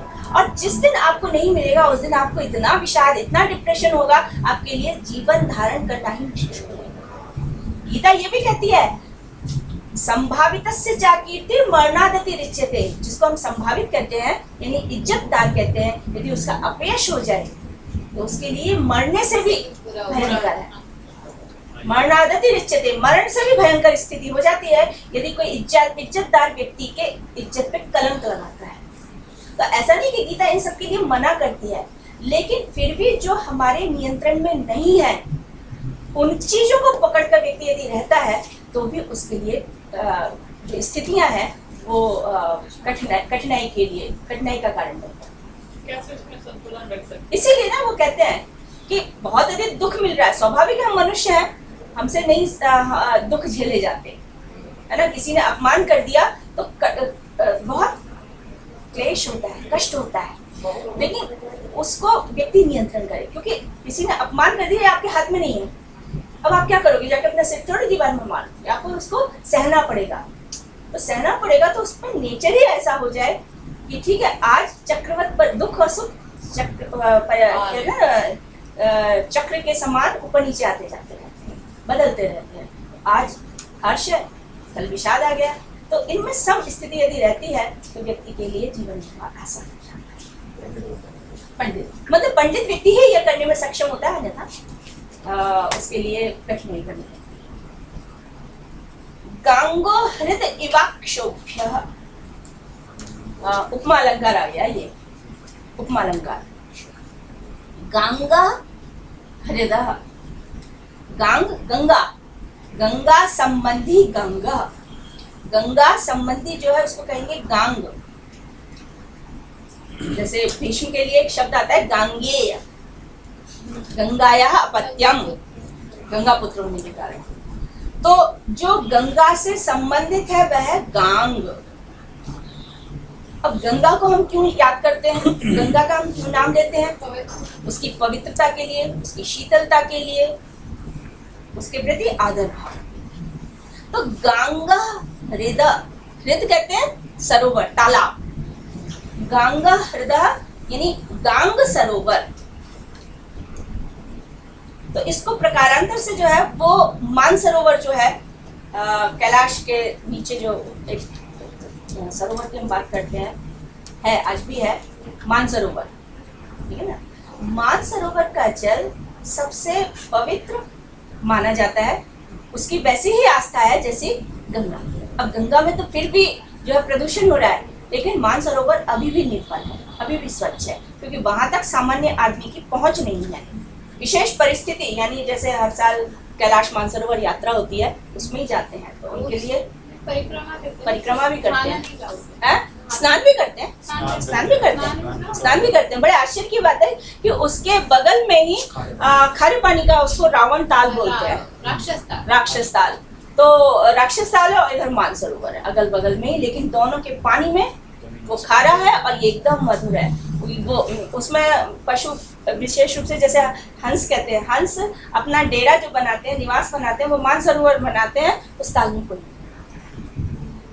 क्योंकि हंस को सबसे ज्यादा स्वच्छता का, निर्मलता का प्रतीक माना जाता है, तो वो वहां रहता है। इसलिए मानसरोवर की निर्मलता और शीतलता और गंभीरता, गंभीर किसे कहते हैं? कहते हैं समुद्र जैसा गंभीर, हम तो सीरियस में लेते हैं, गंभीर सीरियस है ना, गंभीर। तो वो कहते हैं सागर के समान गहराई हो, गंभीरता हो, है ना। तो ये गंभीरता उसे कहते हैं कि आपके अंदर क्या है दूसरा पहचान ना पाए। पर मैम ऐसे लोगों को तो वो बोलते हैं ना कि जो the one who is transparent is a better person rather than the one who is like नहीं, राजा के लिए बड़ी जरूरी है, आवश्यक है इस बात की कि उसके मन में क्या चल रहा है दूसरे उसका अनुमान ना कर पाए, अन्यथा उसकी खाट के लिए दूसरा जो है दूसरा एक विकल्प सामने आ जाएगा और उसका नुकसान हो जाएगा। यानी ये भी तो कहा जाता है ना कि व्यक्ति जो मंत्रणा करता है वो मंत्रणा, इसमें पंडित के लक्षणों में ये भी आ चुका है कि उसकी जो मंत्रणा है वो उसका जब कार्य हो जाए तभी सामने आए, उससे पहले कोई उसकी मंत्रणा को ना जान पाए। तो ये तो इसी तरह से गंगा हृदय अक्षोभ्य, जो मानसरोवर है, गंगा हृदय यानी मानसरोवर है, उसके समान जो अक्षोभ्य, अक्षोभ्य है, शुद्ध बनाए जाने योग्य नहीं है, जिसको शुद्ध नहीं बनाया जा सकता। अब क्षोभ क्या होता है? जैसे कोई पानी में उतर जाए, तालाब में उतर जाए, पूरे तालाब को हिला डाले तो पानी उसके नीचे का जो कचरा है ऊपर आ जाएगा, यानी पूरा हिल जाएगा। लेकिन अक्षोभ्य का मतलब क्या हुआ? जिसको शुद्ध नहीं किया जा सकता, जिसको चंचल नहीं बनाया जा सकता, जो गहरा होने के कारण जो उसके अंदर क्या है ये बात पता ही नहीं चलती है। तो गंगा हृदय अक्षोभ्य, मानसरोवर के समान जो शांत रहता है। तो मैम ये गंगा हृदय को मानसरोवर कह सकते हैं।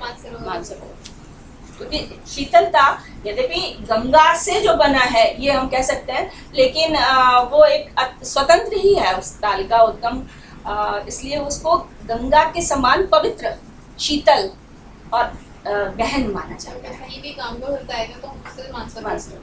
तो गंगा हृदय अक्षोभ्य, यहाँ पर जो अक्षोभ्य शब्द आ रहा है ना, उसका मतलब है कि इतनी गहराई है उसमें कि उसको उसको चंचल नहीं बनाया जा सकता, उसको क्षुब्ध नहीं किया जा सकता, उथल पुथल नहीं की जा सकती। इसी तरह से जिनके चित्त को चंचल न बनाया जा सके, जिनके चित्त को उथल पुथल से युक्त नहीं बनाया जा सके, यानी विषम से कठोर परिस्थितियों में जो शांत चित्त रहते हैं।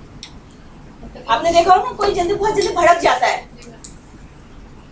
जरा सी बात पर एग्रेसिव हो जाता है, भड़क जाता है, गुस्सा करने लग जाता है। उसके विपरीत जो स्थिति है उसको अक्षोभ्य, यानी जिसको चलायमान, क्षुब्ध नहीं बनाया जाए, जिसको चंचल ना बनाया जा सके। ठीक है ना? तो गंगा हृदय एवं अक्षोभ्य यह सब पंडित उच्चते। देखिए इससे ऊपर की पंक्ति में इन्होंने आत्मसम्मान और अवमान इन दो की बात की थी। स्वाभाविक है कि व्यक्ति का अपमान हो जाए तो क्या हो जाए? व्यक्ति अंदर से क्षुब्ध होगा ना, अशांत हो जाएगा ना। तो अपमान जिसको अशांत ना बना सके और आत्मसम्मान, बहुत आपका आदर सम्मान मिलने लग जाए व्यक्ति को, तो भी क्या होता है? व्यक्ति बहुत ज्यादा उत्तेजित हो जाता है ना? अपने को बहुत अधिक समझता हुआ कि हाँ, तो बहुत अधिक खुशी उसको उत्तेजित कर देती है। तो ना तो वो खुशी उसको उत्तेजित कर पाए और ना ही अपमान उसको विषाद में डाल पाए, दुखी बना सके, इस प्रकार का। ठीक है? ये जो चित्त को क्षोभ नहीं होता है, हाँ, जिसके चित्त को क्षोभ नहीं होता। क्षोभ से मतलब कहते हैं ना, जिसका चित्त शांत बना रहे, है ना? क्षोभ में अशांति आती है, क्षुब्धता, इसका प्रयोग हम लोग करते रहते हैं। एक एग्जांपल दे रहे, पानी में कंकड़ मारो तो मैं शांत पानी में, वो क्षोभ है, नहीं हिल जाता है। नहीं, थोड़ा आप वैसे भी देखिए, जहाँ पर पानी उथला होता है, हाँ, जैसे आपने देखा होगा जब पहाड़ी से झरना गिरता है और नदी बनती है, तो वहाँ बहुत अधिक गहराई पानी में नहीं होती है उस तरह की, तो वहाँ शोर मचाता हुआ पानी चलता है। फिर ऋषिकेश तक आते आते गहराई बढ़ जाती है, उसकी पार्ट चौड़ा हो जाता है और वो फिर बड़ी स्लोली जाती है, जहाँ धीरे चल रहे हैं वहाँ गहराई होती है। तो इस तरह का जो शुद्ध नहीं होता है, तो वो पंडित कहलाएंगे।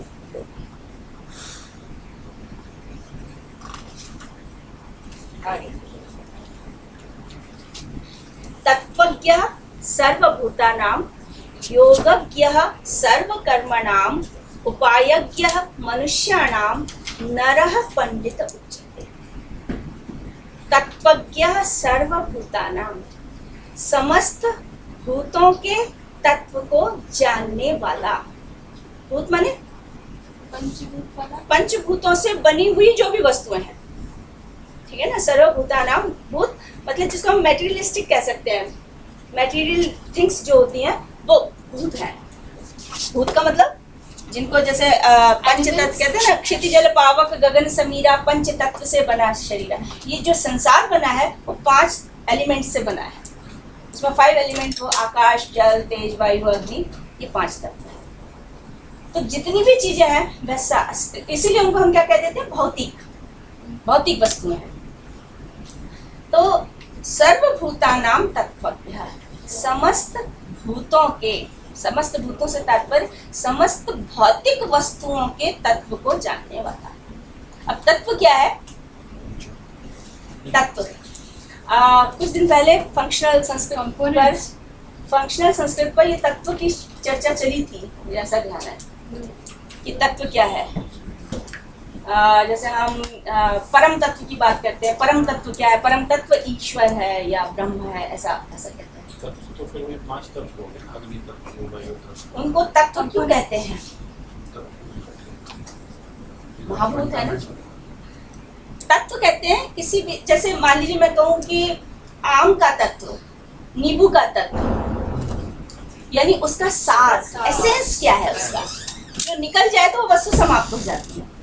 मनुष्य में तत्व क्या है? मनुष्यत्व, इसको हम कहते हैं ह्यूमैनिटी। यदि ह्यूमैनिटी नहीं रहे तो मनुष्य बचेगा क्या? नहीं। तो तत्व होता है जिसके कारण उसको वह रूप प्राप्त हुआ है ना, जिसके कारण हम उसको उस शब्द से कह रहे हैं। हाँ, एसेंस हो जाता है एक तरह का, essence of the things, object. तो तत्व क्या है? सर्वभूतानां। तो कौन सी वस्तु किस तत्व से बनी है, उसका सार क्या है, रहस्य क्या है, इस बात को जो जानता है। दूसरा, योगज्ञ सर्व कर्मणाम, जो समस्त कर्म के योग को जानता है। अब योग का मतलब क्या हो गया? योग शब्द तो आजकल बहुत पॉपुलर हो रहा है। नई सरकार ने यदि संस्कृत में से कोई चीज छांटी है सबसे ज्यादा तो योग है। देखिए गीता में एक पंक्ति आती है, योगः कर्मसु कौशलम। अब यहाँ पर भी कर्म की बात है कि योगज्ञ सर्व कर्मणाम, सभी कर्म के योग को जानने वाला। तो इसका मतलब सभी कर्मों के की मतलब किस तरह से उन काम को किया जाए, उनका कौशल क्या है, स्किलफुल जिसको कह देते हैं ना, कौशलः मतलब उसका स्टाइल क्या हो, उसकी स्किल क्या हो। तो योग कर्मसु कौशलम, यानी किस प्रकार से कर्म को कुशलता पूर्वक संपन्न किया जा सके, जिस कैसे कि उसका परिणाम समय पर आ पाए। तो योगज्ञ सर्व कर्मणाम, ऐसा व्यक्ति पंडित कहलाने के लिए। जो सब कर्मों में कुशलता, हाँ, कुशलता आनी चाहिए उसको। कुशलता कहते हैं पर भाई किसी काम को करते समय परफेक्शन हो, ठीक है ना, उसकी स्किल को जानता हो पूरी तरह से। तो तत्वज्ञ सर्वभूतानां, प्रत्येक वस्तु की असलियत को जानने वाला और सभी कर्मों को करने के कौशल को जानने वाला। ठीक। उपायज्ञो मनुष्याणाम, अब उपायज्ञ मनुष्यों के लिए उपाय साधन को जानने वाला, किस उपाय से कौन सा कर्म किया जाए।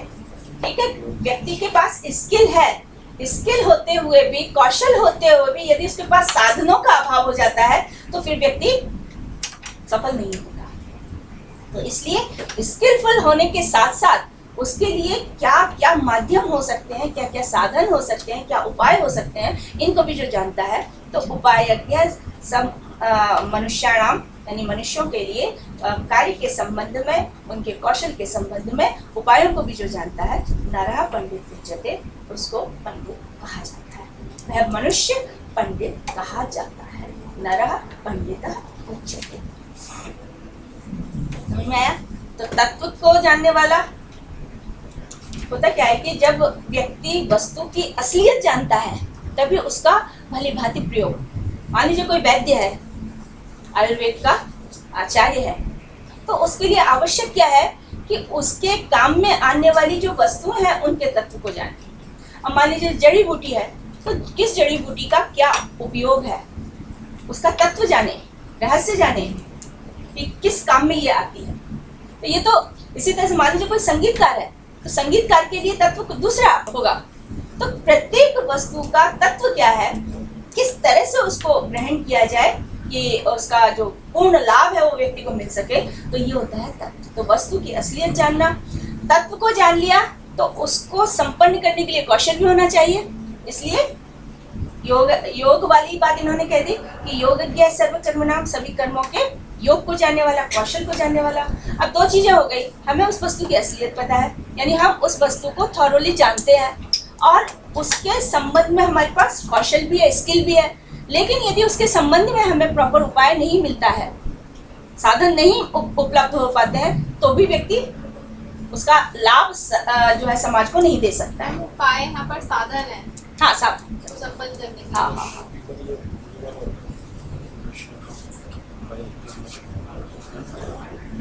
हाँ, उपाय की मैं चर्चा कर रही हूँ ना कि उपाय मतलब अभी जैसे मैंने कहा कि जैसे चिकित्सक है, चिकित्सक के लिए कौन सी जड़ी बूटी या औषधि का क्या उपचार होता है वो इसके तत्व को जाने।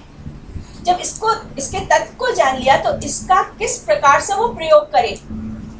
अब प्रयोग की विधि भी उसको पता हो गई तो उस विधि को या उस तत्व को समाज के लाभ के लिए कुशलता पूर्वक करने के लिए क्या माध्यम होगा।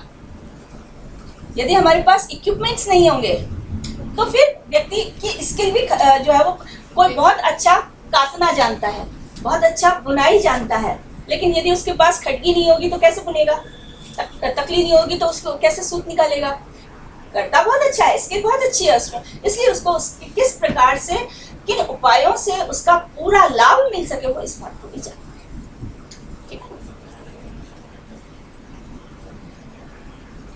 प्रवृत्त वाक् विचित्र कथा कुहवान प्रतिभावान आशु ग्रंथस्य वक्ता च यह सह पंडित उच्यते।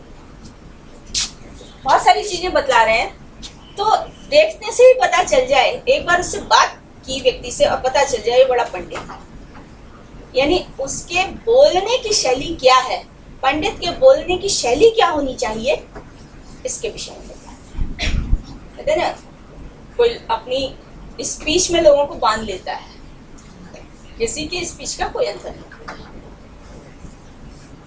तो यहाँ पर व्यक्ति के कथन की शैली क्या है उसको ये बतलाते हैं।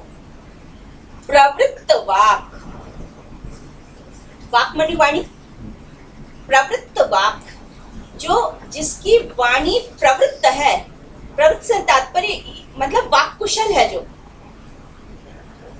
ऋतु वर्तने धातु है, प्रकृष्ट बात है जिसकी, यानी जिसकी बोली में उसकी उत्कृष्टता झलकती है, जो कहना चाहता है उसके लिए उसके पास सम्यक शब्दावली है। तो प्रवृत्त वाक् शब्द से तात्पर्य होता है वाक् कुशल, बोलने में कुशल। एक व्यक्ति लिखकर तब बोलता है और एक व्यक्ति सीधे बोलने लगता है। राजनेताओं के लिए तो बहुत आवश्यक हो जाता है ना, अच्छा वक्ता हुआ उसको बोलेंगे, उसका अच्छा वक्ता है, इसका सीधा सरल शब्दावली में आपने बोल दिया कि जो अच्छा वक्ता है, बोलता है, प्रभावी ढंग से बोलता है। प्रवृत्त वाक्, लेकिन जो प्रभावी ढंग से बोलता है जरूरी नहीं उसको कंसेप्ट क्लैरिटी हो, और जो बोल रहा है वो उसको प्रवृत्त वाक्य में वो शब्द आ जाते हैं जो आप कह रहे हैं ना, मनन भी करेंगे। नहीं, प्रवृत्त वाक्य का मतलब है कि बोलते समय व्यक्ति की वाणी रुके ना, रुके ना, तो वो समझेगा तभी वो बोल पाएगा, अनर्थक वाक्य नहीं होगी उसकी। तो प्रवृत्त वाक् कौशल तो होता ही है, वाक् कौशल भी सोच समझकर बोलने वाला और जिसकी वाणी प्रवृत्त रहती है। यहाँ पे देखिए जो धातु है ना वो देखिए आप, इसमें है ऋतु वर्तने, वर्तन जो शब्द आता है ऋतु वर्तने, वर्तन का मतलब होता है क्रियाशीलता, इसी से व्यापार शब्द बना है, मतलब जो हो रहा है वो वर्तन। तो प्रवृत्त वाक्य का मतलब हो गई जिसकी वाणी रुकती नहीं है, बोलते समय जो जिसकी अभिव्यक्ति उसको देनी है उसकी अभिव्यक्ति करते समय वाणी रुके नहीं, अभी मुझे क्या बोलना था ये व्यक्ति सोच में पड़ जाए इसके लिए। तो ऐसे व्यक्ति को हमारे सामने इसका सबसे अच्छा उदाहरण है मोदी। कैसे कैसे शब्दों का चयन होता है, कैसे कैसे प्रतिद्वंदी को उत्तर देना है कि सामने वाला जो है वो इस बात का कायल हो जाता है कि वाह ये तो मानना पड़ेगा मोदी जी के सोच क्या बोलते हैं। तो प्रवृत्त वाक् विचित्र कथा, विचित्र कथा, कथा इसी से कथन शब्द बना है, कथन करने वाला, विचित्रता पूर्वक कथन करने वाला, अर्थात कथन की आकर्षक शैली हो। विचित्र कथा का मतलब क्या हुआ, बोलने की स्टाइल जो हो वो अट्रैक्टिव हो। विचित्र वाक् विचित्र कथा, ठीक है ना। एक तो एक्सप्रेशन जो करना चाह रहा है उसके लिए उसमें एफिशिएंसी हो, और दूसरा विचित्र कथा माने आकर्षक कथन करने वाला। मैम ये जो विचित्र है, जैसे हम लोग विचित्र जो न्यूट्रल टर्म्स में लेते हैं, हम विचित्र लेते हैं जो अलग हो। विचित्र, हाँ विचित्र हम कहते हैं ना अजूबा, हाँ, अजूबा ये एग्जैक्ट यहाँ पर मीनिंग नहीं है। विचित्र अच्छे सेंस में, अच्छे सेंस में है, चित्र विचित्र ढंग से या आकर्षक ढंग से। भाई विचित्र क्या होता है? जो जिसके प्रति व्यक्ति हठात आकर्षित हो जाए, अरे ये क्या है, ठीक है ना। तो वो अच्छा भी हो सकता है, बुरा भी हो सकता है।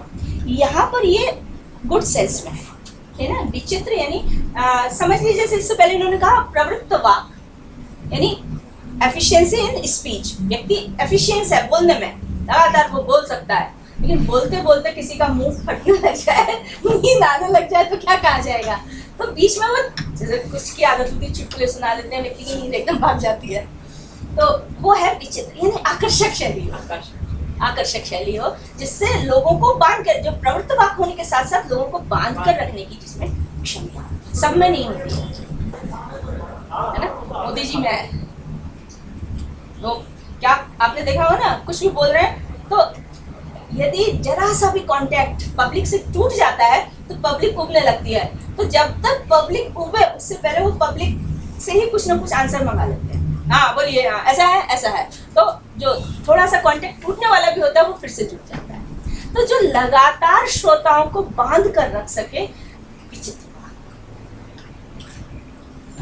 ऊहावान, उपमान, उहु कहते हैं तर्क, तर्क में निपुण हो। व्यक्ति ने पूर्व पक्ष, सामने वाला व्यक्ति यदि कुछ कह रहा है तो उसको उसकी शैली में तत्काल जवाब दिया जाए, है ना। तो ऊहावान, ऊहावान माने तर्क पूर्वक सोच समझकर बोलने वाला। प्रतिभावान, प्रतिभावान प्रतिभा से युक्त, यानी बोलने में प्रतिभा से युक्त। बोलने में प्रतिभा से युक्त का क्या मतलब हो गया? प्रभावी वक्तव्य हो गया। इसी से प्रभावी, प्रतिभावान यानी लोगों पर अपनी बात का प्रभाव छोड़ देने वाला। तो लगभग ये एक दूसरे से जुड़ी हुई चीजें हैं। प्रवृत्त वाक होगा यानी बोलने में एफिशिएंट होगा, आकर्षक बोलने वाला होगा, सोच समझ कर बोलने वाला होगा। इसका ऐसा नहीं कि प्रसंग कुछ और चल रहा है और टॉपिक कोई और प्राय राहुल गांधी के वक्तव्य में देखने को मिल जाता है ये। वो तो फनी होते हैं। वही जो फनी इसलिए ना कि वो सोच समझ के नहीं बोल रहा है। पहले सोचे ऊहा, इसी को ऊहा कहा गया है। ऊहा तक सोच, अपने दिमाग में सोचे कि मैं ये बोलने जा रहा हूँ उसका क्या प्रभाव होगा। लेकिन ये तर्क इतनी क्विक होता है, इतनी शीघ्रता के साथ होता है कि अब मैं सोच रहा हूँ, अब बोल रहा हूँ, ये नहीं होता है। क्यों? उनकी शैली ही ऐसी होती है जो पंडित होती है। तो प्रतिभावान, अच्छा प्रभावी वक्तव्य वाला। तो यहाँ पर ये पूरी कथन की शैली कैसी होती है पंडित की, उस पर रख रहे हैं। आशु ग्रंथस्य वक्ता, आशु माने शीघ्र ही, ग्रंथस्य ग्रंथ का वक्ता। ग्रंथ का वक्ता मतलब ग्रंथ तो हम जानते हैं, कोई पुस्तक है, कोई विषय से जुड़ी हुई वस्तु है, उसको पढ़े और तत्काल ही उसको समझकर बोल भी सके। आशु ग्रंथ, आशु माने शीघ्रता के साथ, बहुत जल्दी। ग्रंथ का वक्ता यानी ग्रंथ को पढ़कर उसका मर्म दूसरों को समझा सके। कोई पर्टिकुलर ग्रंथ के विषय में नहीं, पर्टिकुलर ग्रंथ नहीं है यहाँ पर। ग्रंथ से तात्पर्य जिस भी विषय से वो जुड़ा हुआ है, उस विषय से संबंधित ग्रंथ का अध्येता होने के साथ साथ उसका वक्ता भी हो। हम लोगों में बहुत लोग ऐसे होते हैं जो अच्छे अच्छे ग्रंथ पढ़ने के शौकीन होते हैं, नई नई किताबें पढ़ने के शौकीन होते हैं, लेकिन पढ़कर हम उसका आनंद खुद तो ले लेते हैं, दूसरों का एक्सप्रेस नहीं कर पाते हैं और करना नहीं चाहते हैं। तो यहाँ पर पंडित के लक्षणों में उन्होंने इस बात को भी रखा है कि जो पढ़ रहा है उसको वो दूसरों को स्पष्ट भी कर सके। तो आशु ग्रंथस्य वक्ता च यह सब पंडित उच्यते, ऐसा व्यक्ति पंडित कहलाता है।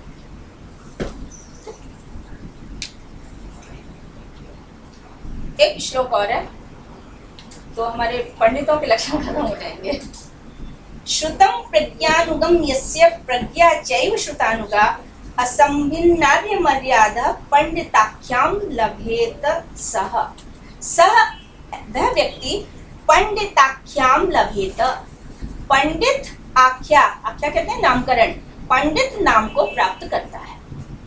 वह व्यक्ति पंडित कहला सकता है जो कैसा है। इन तीन जो चरण है श्लोक के उनमें बतलाया गया है। क्या बतलाया है? श्रुतम प्रज्ञानुगम। श्रुत, श्रुत कहते हैं शास्त्र ज्ञान, विद्या जो फॉर्मल एजुकेशन है, तो श्रुतम या श्रुत यानी शास्त्र ज्ञान या विद्या कैसी है? प्रज्ञानुगम, उसकी प्रज्ञा का, बुद्धि का अनुगमन करती है, बुद्धि के अकॉर्डिंग है। प्रज्ञानुगम अकॉर्डिंग टू इंटेलिजेंस।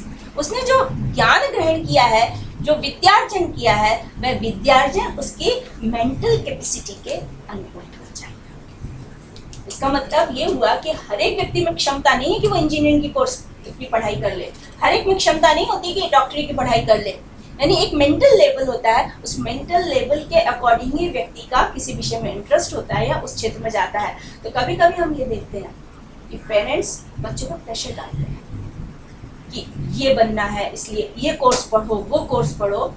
तो इसमें व्यक्ति के जो मेंटल लेवल है, जो उसकी बौद्धिक क्षमता है, उस बौद्धिक क्षमता के अनुसार ही उसका शास्त्र ज्ञान हो।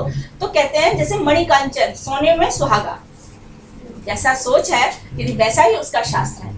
लेकिन कभी कभी जब हम विषय के चयन में सावधानी नहीं बरत पाते हैं कि भाई आज समाज की डिमांड ये है कि ये विषय पढ़ो, तो बाद में आपने देखे होंगे IIT करके भी व्यक्ति छोड़ देता है उसको, 5 साल उसमें लगाया फिर उसको छोड़ दिया, क्यों? उसका एप्टीट्यूड नहीं होता। तो इतना समय क्यों व्यर्थ किया? इससे अच्छा था जिसमें रुचि थी उसमें वो ज्यादा बेहतर कर सकता था। तो इसलिए श्रुतम प्रज्ञानुगम, जो शुद्ध है वह प्रज्ञा का अनुगामी है, बुद्धि का अनुगामी है, बुद्धि के अनुरूप है, होना चाहिए। प्रज्ञा चैव श्रुतानुगा, और बुद्धि भी श्रुत के अनुसार हो। यानी व्यक्ति दिमाग से जो सोच रहा है, करना चाह रहा है, वो कैसा हो? मनगढ़ंत नहीं है कि भाई मैं तो बहुत बुद्धिमान हूँ, मैं जो कहूँगा वही नियम बन जाएगा, ऐसा नहीं। वो भी उस शास्त्र के अनुकूल ही होना चाहिए, जो विद्या अर्जन किया उसके अनुसार ही उसको उस आचरण करना चाहिए। तो यानी ज्ञान में और बुद्धि में संतुलन होना बहुत बड़ी आवश्यकता है आज। कि हम देखते अलग अलग मंत्रालय हैं हमारे, और मंत्रालय में ऐसे मंत्री होते हैं जिनका उस विषय से कोई लेना देना ही नहीं है।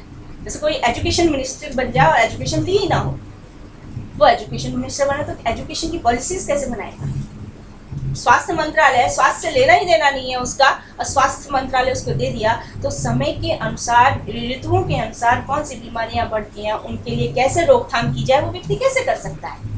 इसलिए ज्ञान के अनुसार ज्ञान बुद्धि के अनुकूल हो और बुद्धि ज्ञान के अनुकूल हो, इस तरह का संतुलन पंडित व्यक्ति करता है।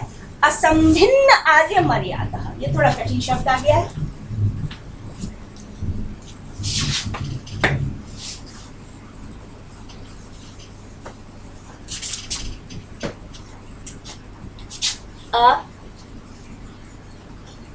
असंभिन्न आर्य मर्यादा। मर्यादा आप जानते हैं, मर्यादा सीमा, जिसको हम बना देते हैं सीमा रेखा। काय की मर्यादा? आर्यत्व की, जो आर्यजनों ने बांधी है, जो श्रेष्ठ व्यक्तियों ने एक आचरण बना दिया है, श्रेष्ठ व्यक्तियों ने जिस मर्यादा को बनाया हुआ है, उस आर्य मर्यादा को अमाने नहीं, ये नए समास हो जाता है, और यह है संभिन्न। संभिन्न नहीं, संभिन्न माने तोड़ी है आर्य मर्यादा जिसने, आर्यों की मर्यादा को जिसने अमाने नहीं, संभिन्न माने तोड़ा है। संभिन्न शब्द क्या है? सम उपसर्ग, भेद धातु, पक्ता प्रत्यय। भेद किसे कहते हैं? भेदन करना। भेदन तो हम जानते हैं ना, संधि भेद, संधि को तोड़ देना, तो भेद कहते हैं तोड़ना। तो यहाँ किसके तोड़ने की बात की जा रही है? आर्य मर्यादा, जो श्रेष्ठ जनों ने आचरण की मर्यादा बांधी है, आचरण का एक मानदंड बना दिया है, पैमाना सेट कर दिया है, उस आर्य मर्यादा को जो नहीं तोड़ता है, यानी हमारे पूर्वज जैसा कह गए हैं उसके अनुसार जो आचरण करता है, इस प्रकार का व्यक्ति पंडित कहलाने के योग्य है। देखो, श्रुतम एक प्रज्ञानुगम, जिसका ज्ञान प्रज्ञा के अनुकूल है, बुद्धि के अनुकूल है। प्रज्ञा चैवश्यकानुगा, और जिसकी प्रज्ञा उसके ज्ञान के अनुकूल है। असंभिन्न आर्य मर्यादा, जो आर्य मर्यादा को नहीं तोड़ता है, पंडिताख्या वह पंडित इस संज्ञा को प्राप्त करता है, इस नाम को प्राप्त करता है। कहने का मतलब ये हुआ, मतलब इसका निष्कर्ष निकाला कि ज्ञान और बुद्धि में तालमेल होना चाहिए।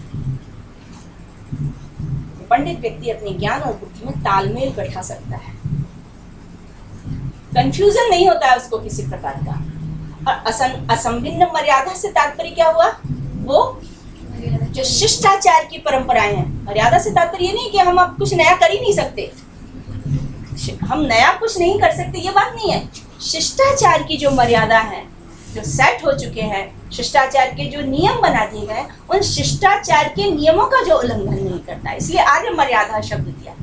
श्रेष्ठ आचरण की जो मर्यादाएं हैं उनको नहीं तोड़ता है। मर्यादा शब्द देखिए, आपने मर्यादा पुरुषोत्तम श्री राम ऐसा सुना है।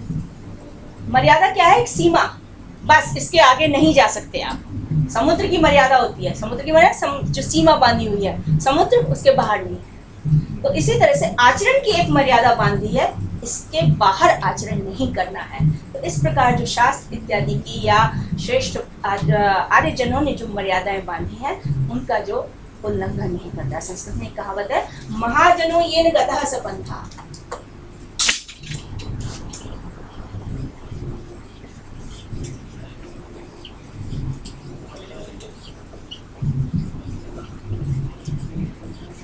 किस रास्ते से जाया जाए पता नहीं है, फिर क्या करें क्या नहीं करें, शायद ये दुविधा आ जाती है। तो भाई इस विषय में हमारे पूर्वज ये मानते थे, तो ये कर ले। कहाँ से है ये? नीति शतक से होना चाहिए। मैं एग्जैक्ट नहीं कह सकती, बहुत मतलब लोकोक्ति के रूप में बहुत प्रचलित। मतलब जो हमारे बड़ों ने किया उसके साथ से अनुसरण। हाँ, ये इन गतः। अब आप ये देखिए, छोटी सी बात है वैसे तो, कि समय के अनुसार ट्रेंड बदलता है, फैशन बदलता है। कहाँ से सीखता है व्यक्ति? कहाँ से सीखता है? पास्ट से। और आज हमें कौन बता रहा है कि हमारा ड्रेसिंग सेंस क्या हो?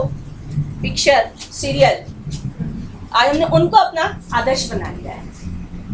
क्यों? व्यक्ति जैसा देखता है वो उनको इस क्षेत्र में महान मान के चलता है कि इनके समान सोसाइटी में तो नहीं मिलेगा, इसलिए वो आचरण आधार बना देता है। तो चलिए, ये तो बदलती हुई चीजें हैं, लेकिन आचरण के संबंध में कुछ क्रोध नहीं करना चाहिए, सत्य बोलना चाहिए, अहिंसा का पालन करना चाहिए, बहुत अधिक संग्रह नहीं करना चाहिए, अन्यथा कष्ट होता है। तो ये जो कुछ मर्यादाएं बांध दी गई हैं, उन मर्यादाओं के अनुसार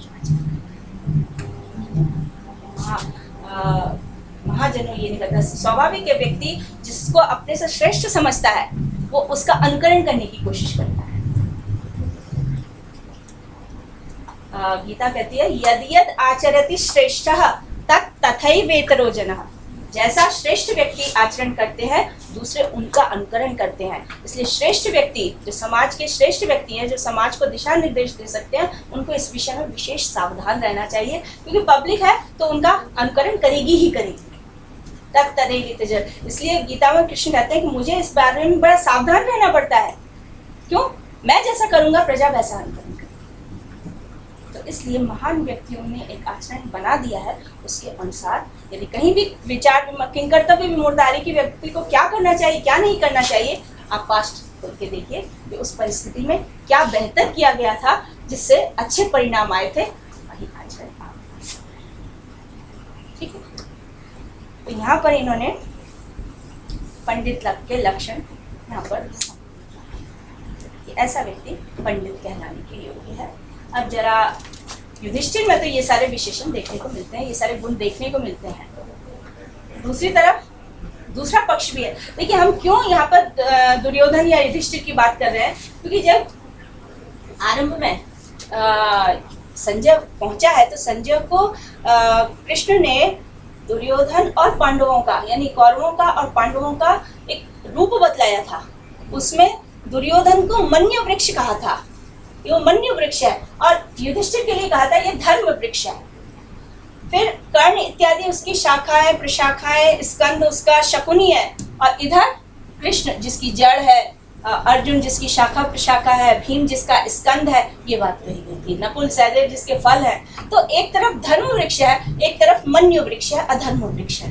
तो अधर्म में मूढ़ता आ जाती, व्यक्ति अधर्म का मार्ग पालन ही क्यों करता है, सेवन ही क्यों करता है, अधर्म पर जाता ही क्यों है, मूढ़ता के कारण। उसको विवेक नहीं होता है कि सत्य क्या है असत्य क्या है, वो चल पड़ता है।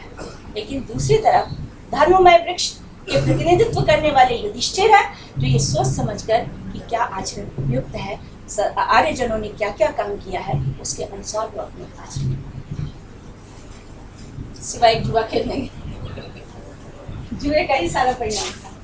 इसको बस करते हो। कैसे एक पंडित व्यक्ति जुआ खेल सकता है? एक व्यक्ति पंडित व्यक्ति जुआ, मेरे ख्याल में ना हमें उस समय की परिस्थितियाँ मुझे भी यही लगता है। जब नए राजा बना एक कीड़ा था।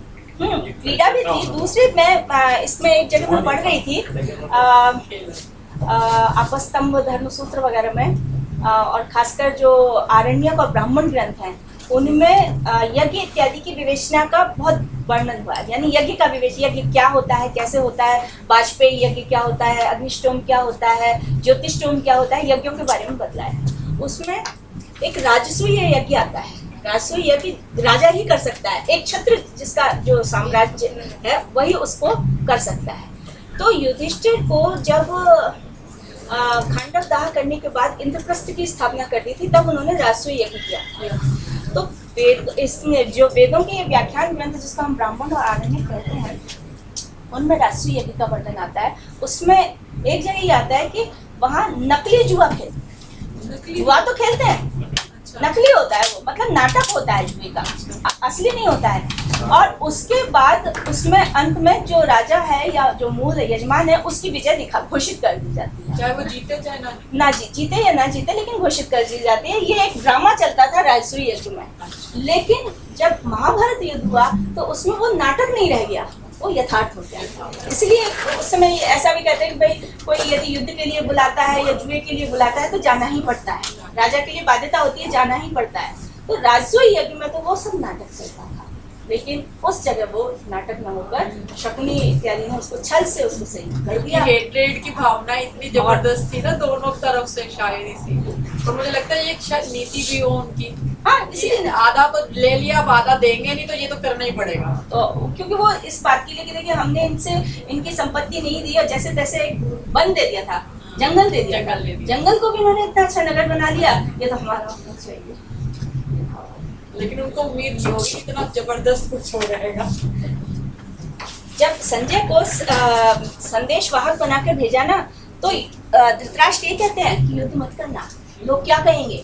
वो दुर्योधन को नहीं समझा रहे कि युद्ध मत करना, लोग क्या कहेंगे, तो युधिष्ठिर को समझा। तो ये पंडित के लक्षण नहीं। इतना में अगर ऐसा भी तो हो सकता है क्योंकि उनको ये पता है कि युधिष्ठिर की बात मानेंगे करके, इसलिए क्योंकि तो वो जानते हैं आपको अपने बेटे पे ही नियंत्रण नहीं है तो दूसरे को आप कैसे नियंत्रित कर सकते हो? क्योंकि वो उनको जानते हैं युधिष्ठिर को थोड़ा वो उसको भी तो उतना ही पंडित जानते के हैं। लक्षण ये वश्यात्मा हो आप। मूर्ख के लक्षण तो धृतराष्ट्र में आ ही गए ना।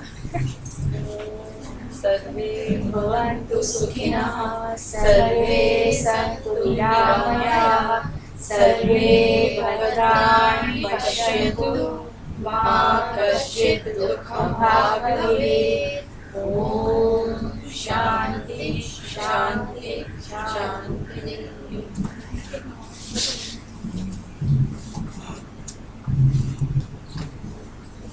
आपको दूसरी वाली चीज बता। हाँ मैं बताऊँ। तत्व में बेचनी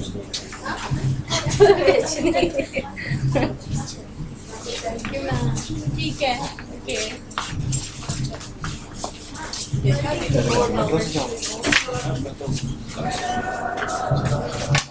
कहाँ जाओगे, कैसे जाओगे? इंडिया छोड़ दो।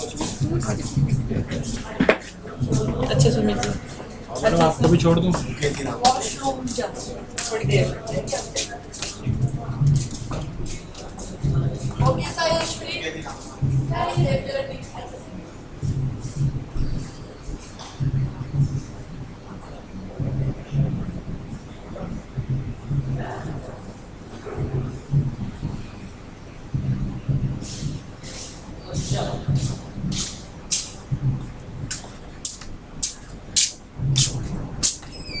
अच्छा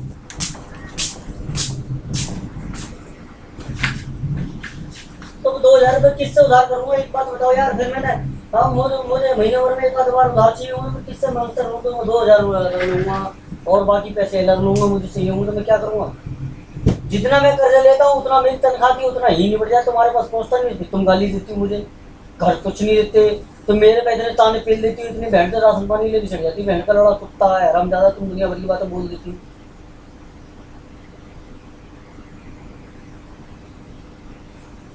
हाँ 2000 रुपये दे दो, मैं भेज दूँ।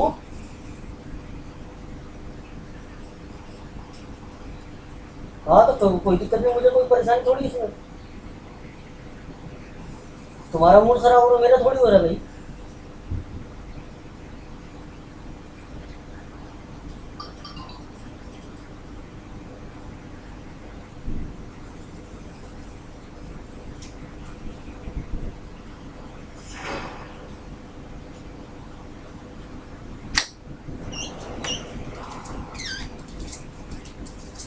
अभी ये खाली कब हो